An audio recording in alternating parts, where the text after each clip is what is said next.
LED KLN is a student organization at the University of California operating with the intention of grooming our undergraduates into professionals. So at LED, we provide our members with the skills and the competencies that they need to have when entering into the corporate world. Business School 2022 is another initiative of LED KLN this year, which is specifically designed for the undergraduates to mold their careers with the inputs from the corporate world. This is an open invitation for you guys. Stay tuned with LED and join with us. You will get the best experience in your life regarding career guidance. And stay safe.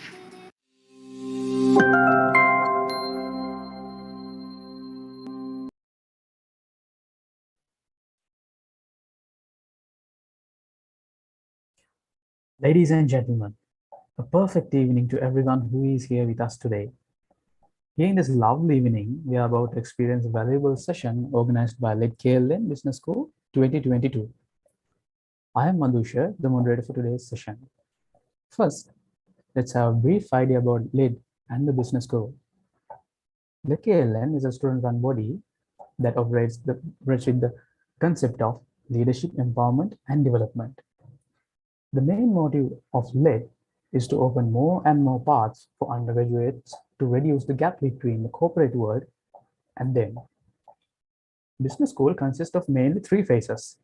So we have already completed the first phase, which consisted of a series of sessions called Know Your Way on IT, Management, and Entrepreneurship. So we are about to experience the second phase, present the best in you. Here we focus on CV and e-portfolios, career growth, and how to face an interview. And as the final stage of business school in phase 3, we have allocated a day for you to face interviews in front of well-known personalities from the corporate world. So here we will cut the ribbon for phase 2 of business school with the first session, CV and e-portfolio. Before moving further, to commence the event officially, I would like to invite Deodhani to welcome our guest speaker and the enthusiastic participants here today. Deodhani, it's over to you. Thank you, Madhusha. A very good evening to everyone. It gives me a great pleasure to welcome you all for this wonderful evening. First and foremost, I would like to welcome our guest speaker of today, Mrs. Rishana Norman, the Assistant Manager, Organizational Development at John Case Logistics. Welcome to session, ma'am. Then, I would like to welcome our beloved Executive Board members of LED KLN. Finally, on behalf of the Organizing Committee of Business School 2022, I would like to welcome all the enthusiastic participants who are here with us today to experience this amazing session. So let's move straight to the informative session. We hope that you will grab the maximum out of this at the end of the session. Thank you, and over to you, Madhusha. Thank you for the warm welcome, Dovini. Without wasting your valuable time, let us begin the discussion. And at the same time, we kindly request you to mute yourself so that the session won't be interrupted. We have allocated the time for a Q&A session at the end so that you can ask any questions that you have. So, dear ma'am, shall we move on to the discussion? Yeah, sure. Let's start. Okay, madam. Then let's focus on the CV writing. As the first question we have here, how can we utilize a CV to position ourselves strategically? Okay, Madhusha.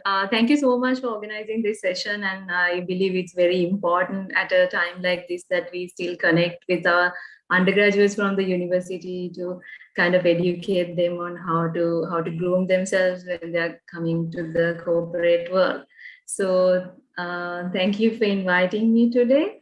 And to answer your question, Madhusha, just let me give you a little bit of context to that. So CV is like the only opportunity that you get to kind of connect with the corporate world, because that is what you kind of send to us first. So if you are not shortlisted, that's the end of the story. So I think when you're asking to kind of how to strategically position yourself, well, you need to get shortlisted. That is what matters the most. So in order to do that, I think you have to use the CV as a tool to show that you are an outstanding individual amongst the hundreds of CVs that we are getting. We get hundreds of CVs relevant to the position that we are advertising, and CVs that are irrelevant as well. So when you're applying for a position, you need to kind of have a look at, I'm sure that you all have a CV by now, but just make sure that you go through it, really understand if it is kind of catering to the job that you're going to apply. See, look at your CV as a recruiter. Go through it and see, is it really convincing for us to shortlist you? Because no matter how talented you are, if you're not in a position to put it to a paper and show it to us first in the CV, you're not going to get that opportunity to really come and sit in front of us and talk. So I think when we say strategically position, I would say have reflect on your qualifications, see if all of those are organized in order in the CV, and see if those qualifications are really required to the position that you're applying. Because you having a I don't know, a diploma in computer might not really be needed for the position that you're applying. So really have a look at it and include whatever the qualifications and skills that are relevant. So keep updating it whenever you're applying for a position, is what I would say. Yeah. Thank you very much, madam. It was an informative answer. We hope our audience got the answer that they were looking for. And madam, what should an attractive and comprehensive CV contain? Oh, okay. So, Madhusha, it's like this. There is no hard and fast rule as to you have to follow this particular standard in order to, get selected. There's nothing like that. But having said that, being in the corporate world, Madhusha, we kind of get a lot of CVs. So we really honestly don't have the time to go through them one by one. So keeping your CV simple is the first step to make it an attractive and comprehensive CV. We should be able to take a look at it and grasp everything within, like, I would say, maximum 1 minute, because we don't have much time to spend on your CVs because we have a lot. So you need to make sure that you keep it very simple, very simple. And number two, I would say contact information. It's very important. If we can't contact you, you're not going to go to an interview.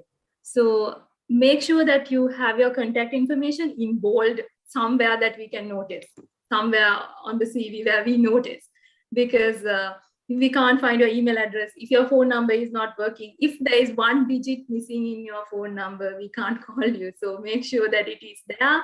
And then a summary of your educational qualifications from so see, now all of you and most of you are undergraduates, so you don't have much work experience, so you don't have so many things to say when it comes to work. So highlight your educational qualifications and the additional courses and I don't know, volunteering experiences or anything that you all have done in the past, a summary of that from the most recent one to the last. Don't put your O-level qualification on top because that is not very relevant right now. So put whatever the qualifications that you completed last first.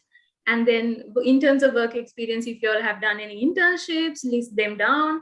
So right now, when you're writing the CV, since you all don't have work experience, you can elaborate more on your internship. You can tell where you worked and what kind of duties and responsibilities you handle right now. As we go on, Madhusha, I'll explain you more on how to update it. But when it comes to writing a comprehensive CV, let me repeat what I said. So make it very simple.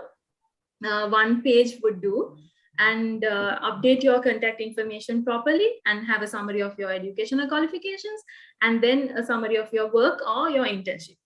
And I have to tell this, I know you're spending a lot of time writing your objective by Googling it. You're trying to copy paste the objective from others' CV. I don't think objective is very important, Madhusha, because that is optional. Say, if you really have an objective that you want to put on top of your CV, it's fine. Please go ahead and include it. But it's not a must. You don't have to waste a lot of time trying to figure out what to write in the objective because we are not really reading it. And the photograph. So if you're including a photograph, include a professional one, but it's not a must. There's no hard and fast rule that you have to include a photograph, but including it will kind of, add a bit of color to your CV. That's it. So those are optional. And the ones I mentioned before are compulsory. Okay. Well, audience must note down these essential points. And with that, let's move on to the next question.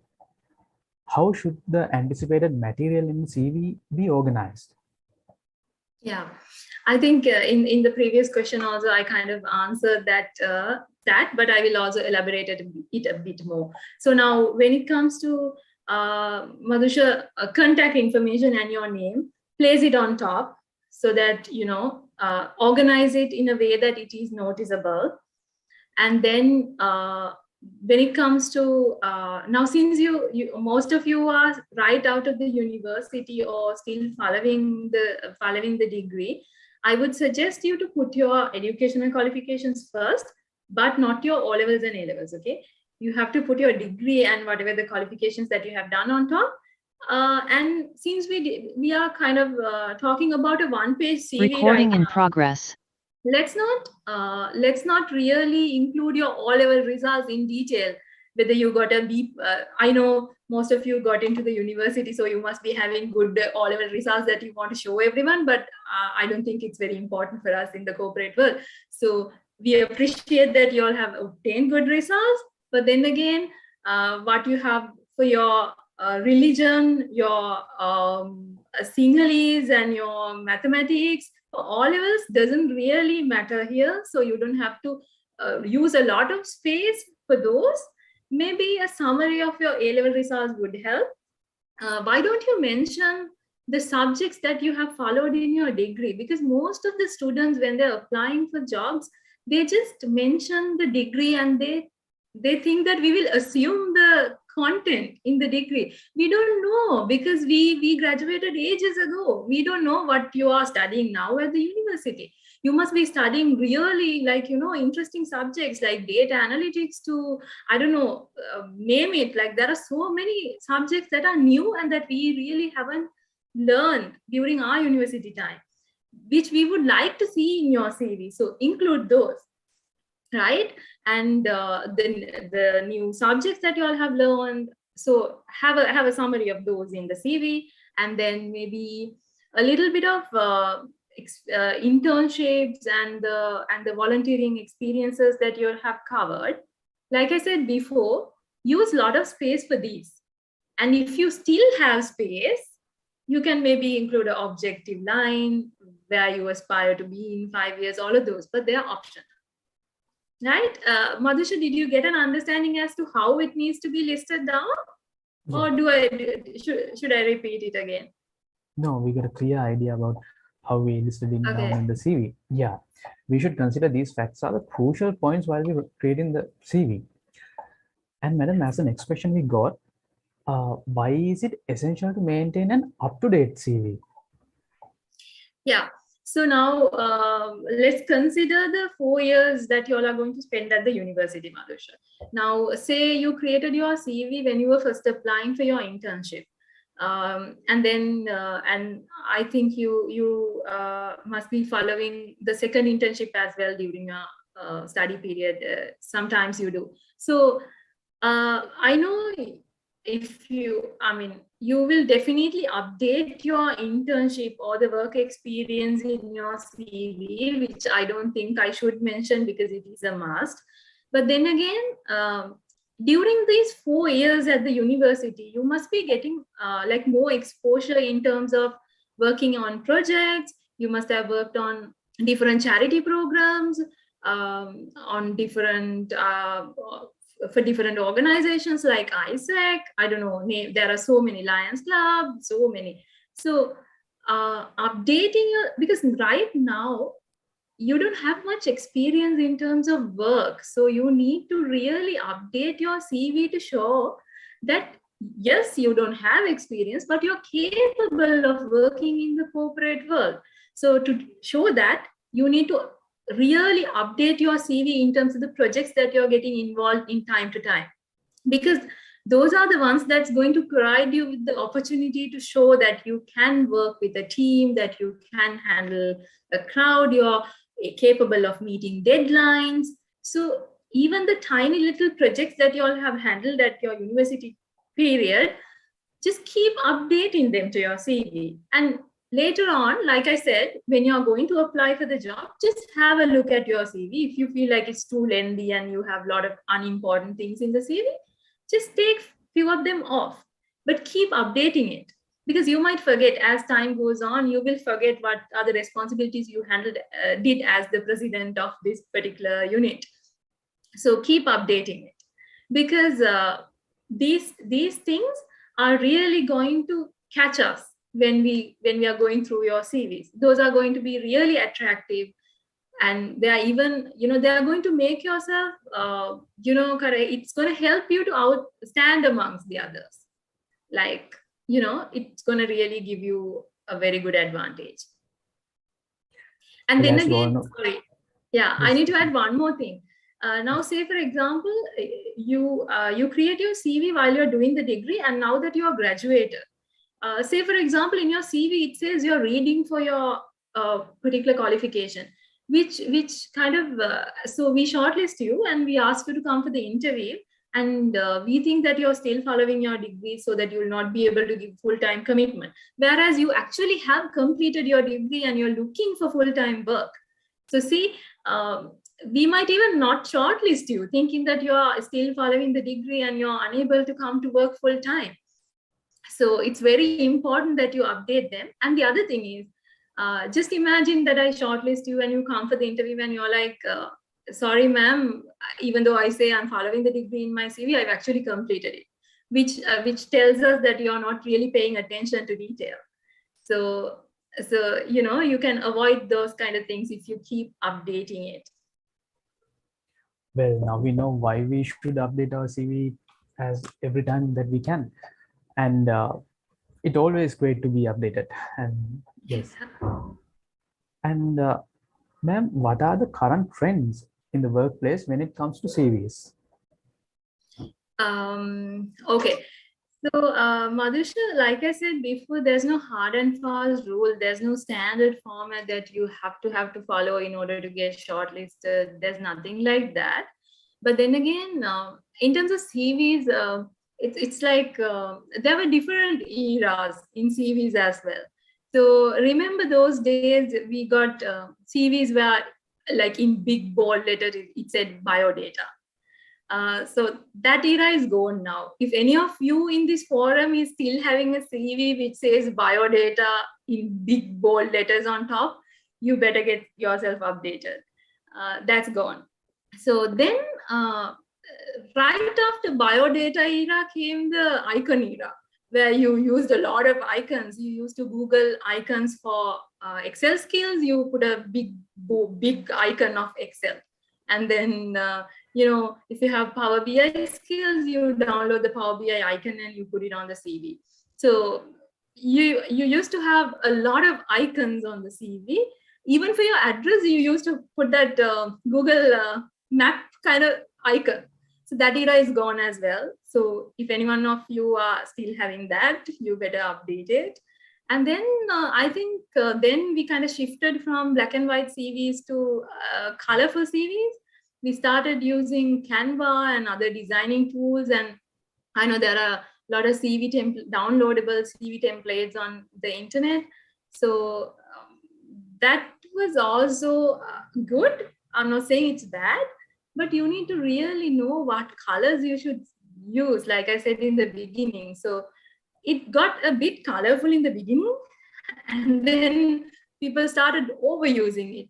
Now the CVs are like so colorful that you really can't identify the person and the colors. It's like all mixed up. So I think if you're having a CV like that, you better relook at it, right? And it also goes with your profession, Madhusha. If you're a designer, if you're an architect, if you're an engineer, if you're HR profession, you need to really see what colors you're using. There are no color codes. There are no color codes. For a designer, you use pink, and there are no color codes like that. But then again, if you're a designer, you need to really show that designing skill in your CV. But I don't think that is necessary for the HR professional or the engineering person. So like have very neutral colors and kind of, right now, I would say the trend is like very neutral colors. And make sure now you get the template from your friend. This is what happens. I make an orange color template because I'm wearing a white color top and it really blends with this orange background. And I give it to you and you're wearing a green top and you're still using the orange background, which really doesn't make sense. So think about your photo as well. Even though you download the template from the internet, still match it with the colors. If you're including a photo, match it with those. If you're including icons, you still can include icons, but don't use too many colors. Now, say for example, you can use icons, but all in one tone. Say you have light blue icons and the photograph is also a little towards bluish or a neutral tone like gray or white. And then the CV is also in that same color palette. So something like that. That is, I would say that is good. And we initially used to have CVs that are pages long, but now I would say the maximum you can go is 2 pages, but still, since you all are undergraduates, you can definitely limit it to 1 page. Make it a one. I'm not, so like I said before, these are not rules. You can just take them or leave them. But these are the trends. So as your qualifications, as the space that you have in the CV and the things that you need to include, you can decide it. But if you can limit it to 1 or 2 pages, that's more than enough. And then there's one more thing. Now that with this whole, you must have heard this gender balance, diversity, with all of these, now that we are in this current workplace, we are trying to kind of tell the candidates that we are providing equal opportunities to everyone. So there is a trend in the world that you don't include your photograph anymore in the CV. You're not telling whether you're a good-looking person or you look like crap. You just don't put your photograph at all. You just create a black and white CV, which is also a current trend. right? So black and white is not outdated, is what I'm trying to say. So you don't mention your gender in your CV. Sometimes you just put your name and all in black and white, in a very summarized way, no icons, just bullets. That is also a way of doing it. So there are two ways that you can pick from. One is this black and white format, which is also an updated format with no photograph. So if you're struggling to get a photograph, don't waste your time. You can just create a black and white CV. That's totally fine. If you're good with the colors, if you have a designing tool, or if your friend can do it for you, you can have a colorful CV, but still tone it down to light, like, very mild colors. If you're using dark colors, use them with white, more white and a little bit of black or dark blue. Yeah. I hope I explained it. Yeah, on to the point. Well, not just in day-to-day life, but also in professional life, we must live in trends. Thank you, madam, for those valuable facts. With that, let's move on to our next question. How to tackle any gaps in the employment history part of the CV? Okay, so Madhusha, I don't think many of the students who are in this forum today are facing this issue, because you have been in the university throughout, so you don't have huge gaps. But I will anyway answer this question because it will be beneficial for you in the future. So in your university time also, if you have any gaps, you can cover them up with the projects that you have got involved in different associations. Like I mentioned before, you must have done charity projects, like so many things. So you can cover them up with that, but don't include them in between your work experience. So don't list your work experience here and then in between don't put any volunteering experience and then again put work experience. Don't do that. You list your work experience under work experience, and right below that, to show that you were really involved in projects and that you were really active, you mention all of those right after work. Now with thanks to COVID, you all have another opportunity. If you have a lot of gaps in your CVs, there are plenty of online courses available which you can complete, at your own pace. So why don't you, if you have a huge gap, say for example, I worked until end of last year, and now it's February and I have a 2 months gap, or let's say I have a 6 months gap and I'm struggling to find work. I can maybe include an online course that I followed on Google Garage, on Udemy, on Coursera, or like there are plenty of online sites available where you can follow a simple course on, let's say, Python, programming, Power BI, I don't know, whatever that is relevant to your field of work. Or let's say even English can be included, but I don't recommend you. But other courses that, like, say, for example, if you're aspiring to be an architect, some designing tools that you learn online, all of those can be included to cover up these gaps. And then again, don't kind of say that you're unemployed right now, but list it in a way that to say that you have been involved in a lot of other things while you were not working. I think that's a good way to put it, and then the rest actually you can explain during your interview. Yeah. Yeah, as students now we know how to fill these gaps and we should follow these courses. Yeah. And next question is also kind of relatable. And how can we construct an engaging CV if you don't have much job experience? Yeah. I think, Madhusha, throughout I have been kind of repeating the same thing on volunteering and all. I think that is something that we can use here as well. If you don't have much work experience, use whatever the projects that you have got involved as work. I mean, display them in a way to show that you're capable of working. The problem here is, Madhusha, that you don't have work experience, which is totally fine. But what employers are looking for in you is the ability to work in a corporate world. So as long as you show them that you are able to do that, not having work experience is completely fine. So I'm sure you must be, the students here must be using these freelancing kind of opportunities. There is this, I'm sorry, I can't recall the name of the site. There is this site where you do a lot of freelancing work and you get paid. Yeah, so you can use those.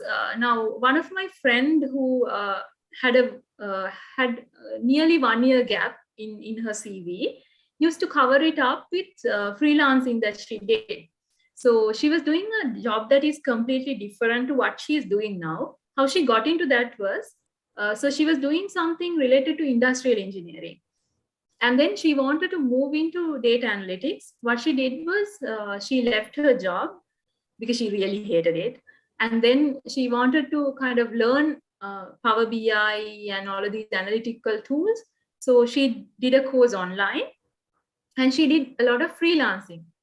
And then after about 1 year in her CV, she included all the projects that she handled during her freelancing time. And then applied for a data analytics job. And she really got selected as well. And she's currently working as a data analyst. So see, you don't have to really work in an office to kind of include experience in your CV. Any kind of experience is fine. I mean, working with in your family business, working with a friend on a charity project, anything is okay. Just elaborate on the task that you handle.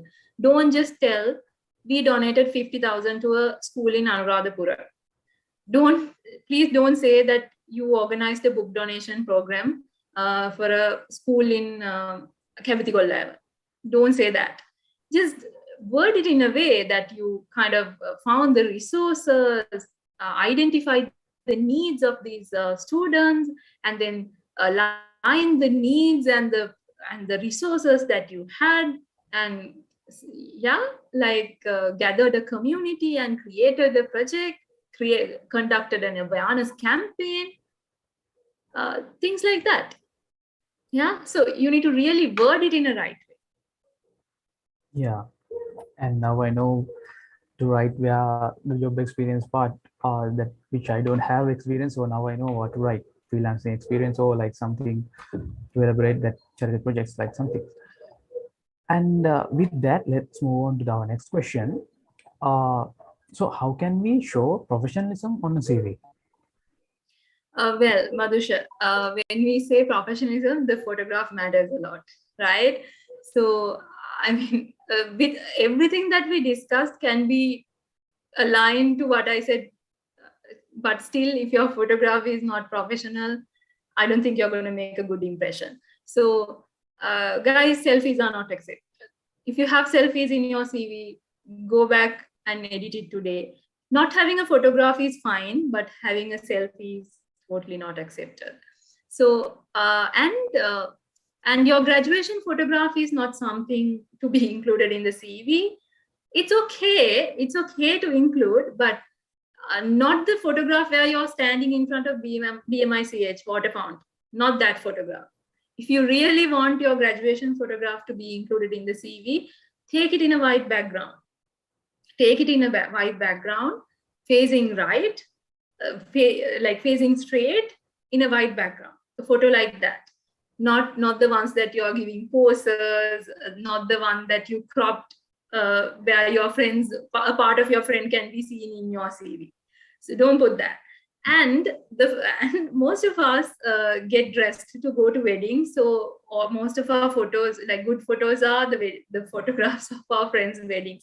Don't put those with a lot of makeup and with, where it really kind of shows that you are, at a wedding.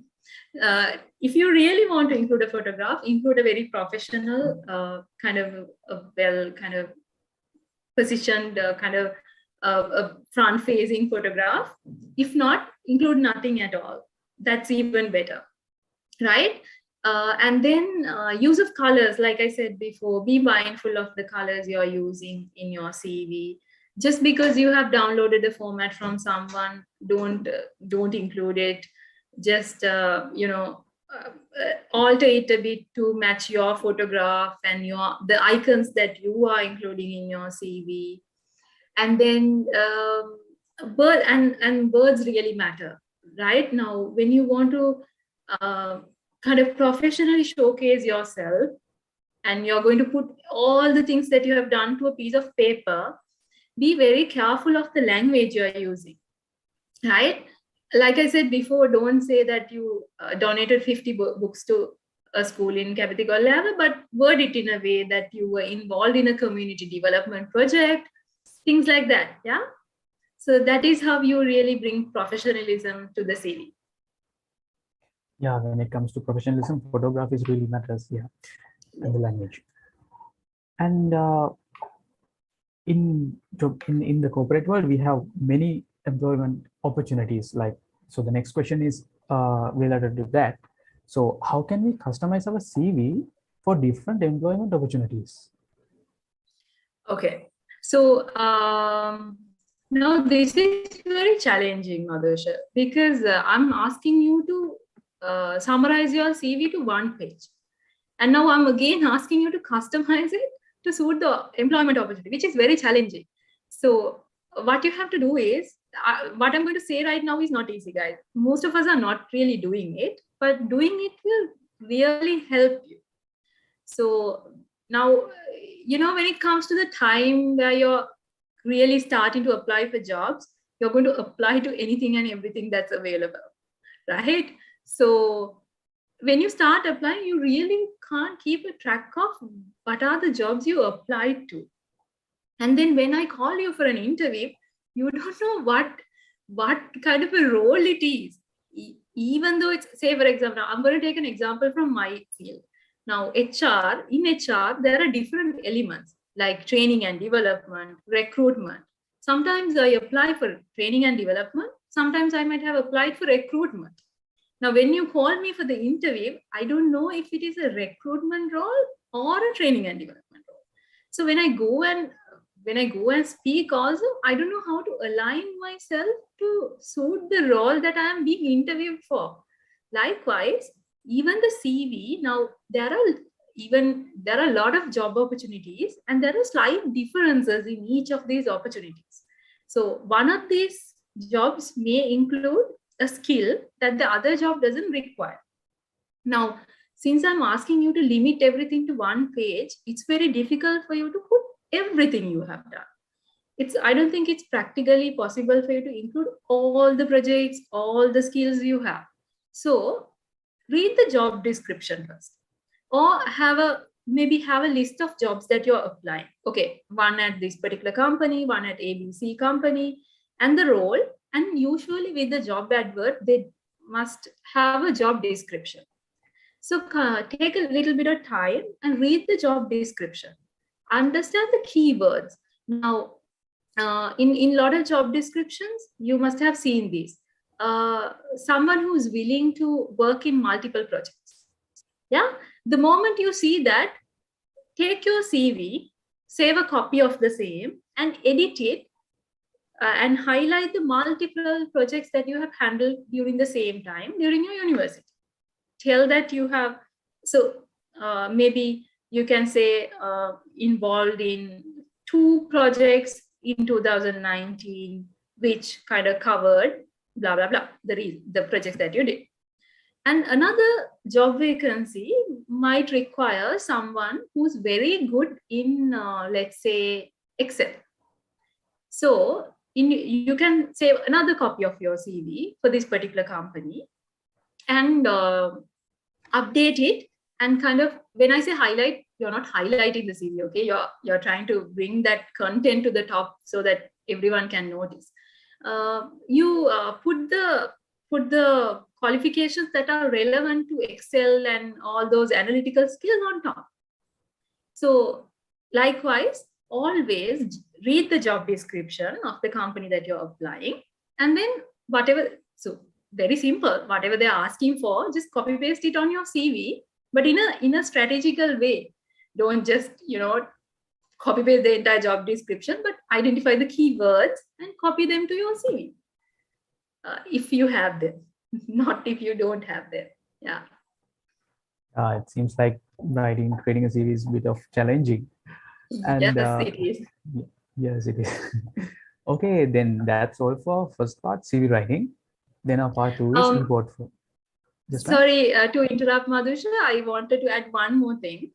Yes, We are getting CVs which says Madhusha 1, Madhusha 2, Madhusha copy 1, Madhusha final 1. So don't do that.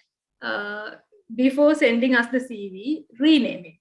Rename it with your name or your name, or just two, like Madhu. If it is Madhusha Bandara, M Bandara, or Madhusha Bandara is totally fine. That's enough. I know you're editing it 100 times before sending us, but don't send that final copy 1. Don't send that version to us. Just resave it with your name and send it. well, glad to hear that point. Even I do that thing when I'm editing. It's I think 100 times and the show copy 1 and 2. Yeah. So glad to hear that point also. So it's the end of the CV writing part, and then now part 2 is e-portfolios. First, I would like to ask, ma'am, actually, what is an e-portfolio?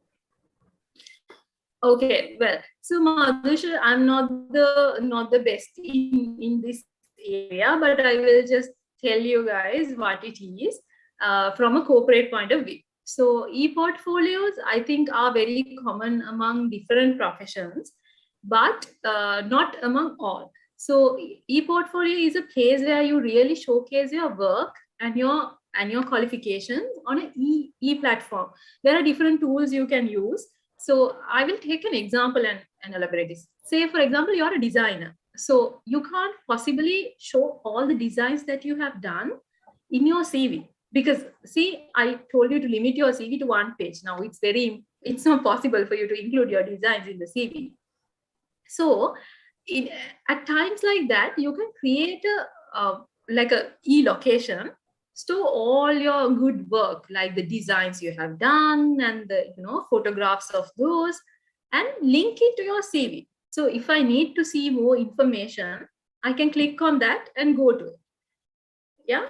So likewise, if you are an architect, if you have work to showcase, like if you have done certain things in your university period that are relevant to your job and are very important for us to see. Now, say for example, we don't really want to see an HR person's e-portfolio, but we will definitely want to see the designer's e-portfolio. Likewise, it's a digital location where you store and link it to your CV, or you can separately share that link. It is for the recruiters to have a better understanding of your work. So you're listing your work so that we get a better understanding as to what you're capable of. Yeah? Is it clear? Madhusha, I'm sorry, I can't hear you. Hello? Sorry, I couldn't hear you. Okay, sorry. I think I could need to host.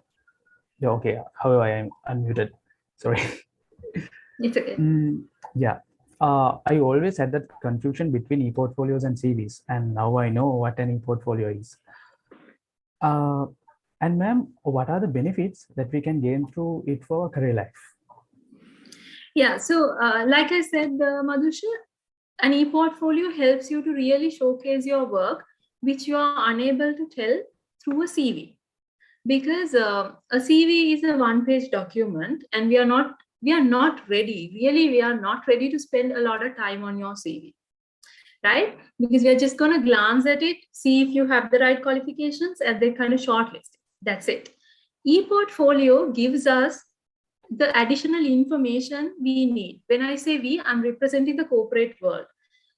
The candidates are able to give more information about their capabilities through an e-portfolio. So that if we want to know you more, if we want to know more about your work, you can really show it to us through an e-portfolio, because not every one of us are going to make it to an interview. Now, just because you apply to our company, Madhusha, doesn't mean that you are going to get an interview. But if you have an e-portfolio, you're giving us another chance. It's actually a second chance for you to kind of show what you're capable of. Yeah. So it's yeah, always I think so this e-portfolio thing is valuable for graphic designers and these kind of people, right? Yes. And madam, is it essential or an added advantage to have an e-portfolio? I think that also depends on the career, like. Yes, Madhusha, like you very clearly said, it depends on the job role. Now, me coming from an HR background, I don't think it's necessary for me to have an e-portfolio because I really don't have anything to showcase. Like I can't tell I have recruited 10 employees within the last month on my e-portfolio. So for different professions, it could be relevant and irrelevant. So me sending an e-portfolio will sound a bit stupid also, right? Because with my profession, it's not relevant. But like you very clearly said, for a graphic designer, I think it's very, very important that they have an e-portfolio, because you can tell, like, even if you get a call from the company, you can tell them, look here, I have listed all my work in this location. You can go have a look and get an idea of my work. So it is very advantageous, but not essential. Depends on the profession. For a content writer, now there are professions like content writers where you are required to write a lot of scripts and articles. In that case, to show how creative you are, you can have a nice blog. I used to once interview a girl who we recruited to write reviews for our products. So this was at a different organization, not at John Keel's.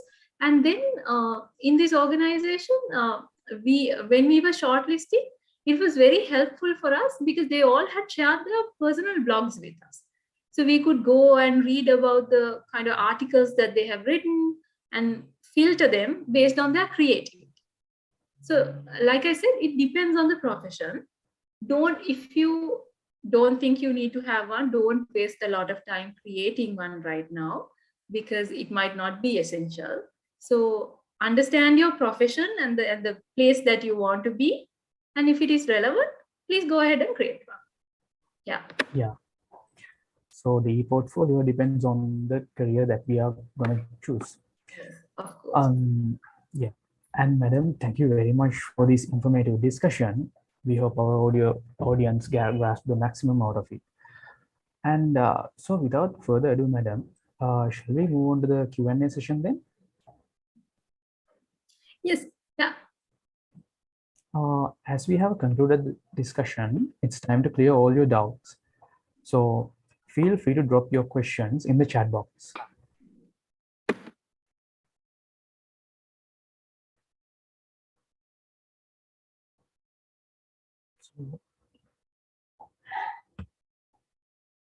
So it seems like we don't have any questions yet. Guys, if you have any questions, you can drop them to the host.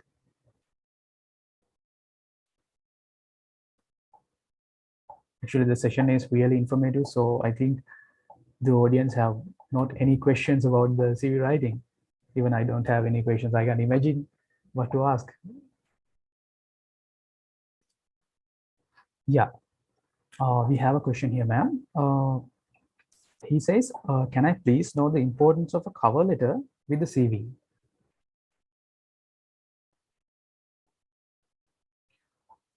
I think host must give the permission to unmute. Yeah, sorry. Yes. So Madhusha, again, this is a very important question which I couldn't really cover. So cover letters are important, but they are also like e-portfolios, Madhusha. So it depends. Now, if you're applying for an internship, I don't think you really need to have a cover letter. But if you're, say, for example, you're applying for a role that is slightly different to what you have studied, but you really, really like this field and you want to get into that. So you need to explain yourself a bit more. Are you clear on what I'm saying? Like, Now, I have studied HR, but I need to get into a different field. And now I'm sending you my CV, and you're looking at it and you're like, from the beginning, this person has been in HR, and why the hell is she applying for business development? So in a case like that, to explain yourself, to tell that you really love the industry and that you have a potential to kind of grow in that field, yes, a cover letter might help. But with every single job application, I don't think you have to send a cover letter. Because like I said, we are receiving hundreds of CVs. So we are finding it really hard to go through the CV, and it's a bit I mean, practically impossible for us to read all your cover letters also. But sometimes certain jobs request you to write a cover letter. You know why? Because they want to check your writing skills, your creativity, how we are going to showcase. So that is a very tricky situation where they're actually asking you to write a cover letter to see if you're really capable of showcasing your skills, you're capable of writing, and also that you're really interested in the position, that you take some time, and you're going to take hours writing your cover letter. So if you really need the job only, you will do that. So if they have asked for it, definitely send a cover letter. If not, think if it is necessary. Like, I don't think for each and every position you're applying, you have to put it. Yeah, I don't think so. Yeah, I also got the same question. What's the meaning of this cover letter? So now I got a clear idea about that. And we have heard this, and there's also another question, and he's asking, what is the difference between a resume and a cover and a CV? Okay, so Madhusha, before I answer that question, I have a little bit more to tell about the cover letter. Now, like I said, since we don't have enough time to go through the cover letter, why don't you write a small description? I'm repeating it again, small description in your email body. Please don't copy paste your cover letter to your email body, but write a small description as to why you are applying in your email body, if you really want, which will serve the purpose of the cover letter. You don't have to have a cover letter, you can have a small description there. Yeah. And then on the resume and CV, so these are all fancy words, right? It was biodata before, and then sometime back it was CV, and now it is resume.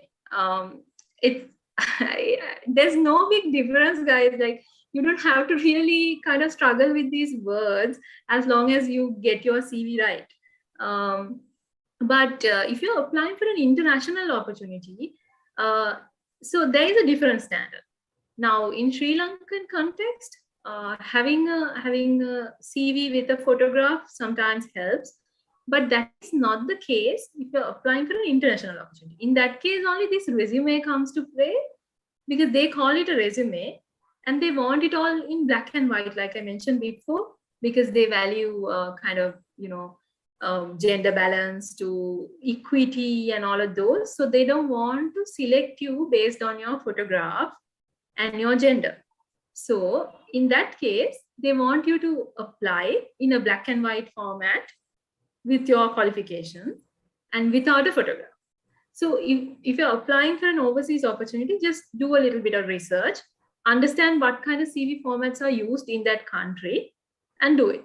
Most of these international formats are called resumes, but they're all the same. Yeah, I love these questions from the audience because I also learned something new from these questions. And ma'am, there's another question, and he's asking, can I get more information about putting subjects we learned during degree on CV? Does it have to be only majors or be more descriptive? Well, again, Madhusha, depends on the space you have on the CV. Now, if you have done a lot of valuable extracurricular activities, I'm saying valuable because the ones that will help you in your professional career, if you have done a lot of those, and if you're really struggling with your space in the CV, you don't have to mention all your subjects, but at least mention your major and the minor. Like, mention your GPA and the and the subjects GPA, if it is worth mentioning, and the subjects that you have followed, like the important ones at least. Don't tell that you followed English as a subject, but the other subject related, like how do I give you an example now? Well, I'm very bad at this because my background is different to yours. Now let's say I would take psychology as an example. Now I've done psychology, and in psychology I have followed consumer psychology, which is like a very big like area. And then I've also followed workplace stress, kind of things like that. So if I'm applying for an HR opportunity, I would highlight the workplace kind of work-life balance, stress-related matters in my CV as my subjects. If I'm applying for a marketing role, I will highlight consumer psychology, all of these brand placements according to psychology. So yeah, again, with the vacancy that you're applying, bring the subjects that will add more value to your vacancy that you're applying, and your major subjects especially, rather than just saying BSc in, I don't know, physical science, because we really don't know what you're studying. we have completed university like long time ago. Yeah, so mention it a bit. Yeah, even in the physical science, we have many parts, so it's better to mention these subjects. Yeah. And madam, there's one more question. Is reference in a CV must or optional? Well, you can include referees. If not, you can mention a clause saying referees are available upon request. But Madhusha, we do reference checks, right? When we are recruiting, we do reference checks. It's not just a fancy thing in the CV. We are actually calling them. So a lot of organizations, if we are hiring you for a permanent position, we make it a point to call them and get their feedback. But we are not calling them right at the beginning. So just because you came for an interview with us, I'm not going to call your referees.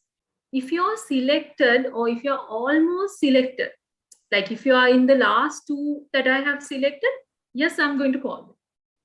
So you can even provide referee details later. So if you really don't have space, you can tell that referees are available upon request. And when I decide to hire you, and I will call you and ask for referees, right? If you have space and if you know a few big shots, you can include them in your CV. 2 is the maximum. Don't exceed that limit. 2 is like a fair number. You don't have to exceed that. You can mention that if you have space. Yeah, so the reference is not a fancy word or fancy part to include. It seems like audience, that's all the questions that we got from the audience. Yeah, I think they clarified all the things that we want to know about the CV writing. Okay. Yeah. Thank you, audience, for your questions, and hope you all got the answers that for your questions. And thank you very much, ma'am, for your valuable answers. Thank you. Thank you so much for inviting. Yes, ma'am. And as every good thing has an end, we have come to the end of today's session. So I would like to invite our dearest member, Shamindri, to deliver the vote of thanks. Yeah, thank you, Madhusha. A very good evening, everyone. Actually, I'm honored and lucky to have this opportunity to give the vote of thanks on this special event.